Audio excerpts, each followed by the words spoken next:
Сәлем баршаңызға, құрметті оқырмандар. Бүгін сіздермен керемет дәмді чебуректі рецептімен бөлісемін. Ішіндегі начинкасы бізде мясной начинка. Осындай сочный керемет болып шығады. Қараңыздар, менімен бірге дайындап көріңіздер. Парақшама тіркеліп, лайк басып кетуді ұмытпаңыздар. Онда бастадық. Біздің суымыз қайнаған болу қажет. Мен асығысып тұрған кезде суды ыстықтай илей салдым қамырды. Сіздер суытып алып илесеңіздер де болады. 3 ас қасық сұйық майымызды және де дәмдеріңізге қарай тұзымызды салып араластырамыз. Және де електен шығарылған ұнымызды лапатаның көмегімен араластырдым. Менде суым ыстық болғандықтан, негізі су міндетті түрде қайнаса болды. Жылы болсын, ыстық болсын, немесе суытып алсаңыздар да бола береді. Жақсылап қолымызбен қамыр илеп аламыз. Бізде бұл жерде жұмсақ қамыр емес, жаңа сәл қаттылау, орташа қаттылау етіп қамыр илеп алуымыз қажет. Чебуректерге сұйық майды 3-4 ас қасықтан көп құймаңыздар.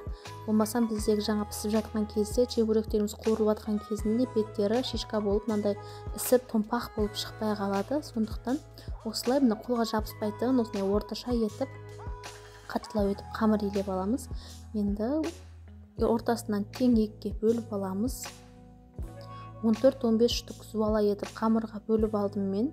Сіздер үлкенде істеймін десеңіздер, сәл үлкенде етіп кессеңіздер де болады. Негізі осының өзі норма.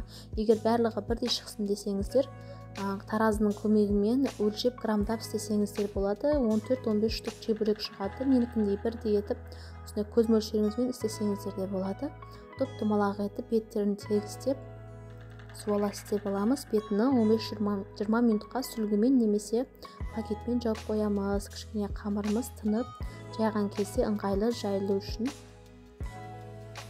бетін жауып қоямыз. 15 минуттарға демалған қамырларымызды алып, осындай топ-томалақ етіп жайып аламыз. Чуқалау қып жая беріңіздер. Сол кезде біздің ішіндегі етті начинкамызда піседі. Қамыры да қатты не болып қалмайды, ішінде шикі болып қалмайды. Әдемі болып шығу үшін қанша жұқа жайсаңыздар, сонша жақсы.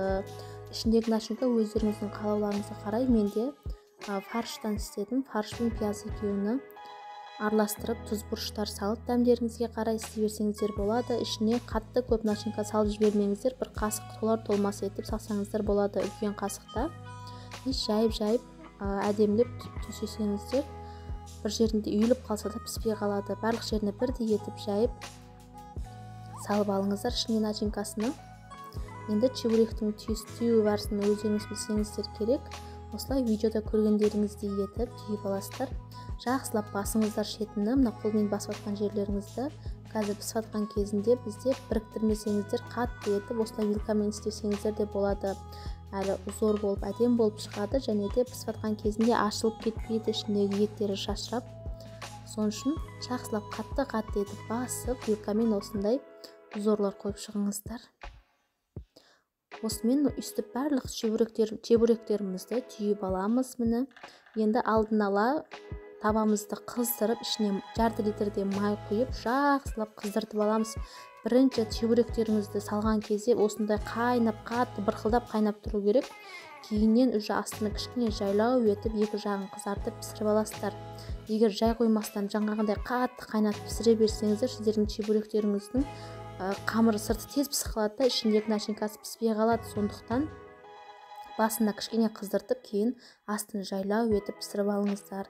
Ішіне начинкасыны етпен өздеріңіз қалағандай етіп салсаңыздар болады. Сырмен де өте күшті кетеді.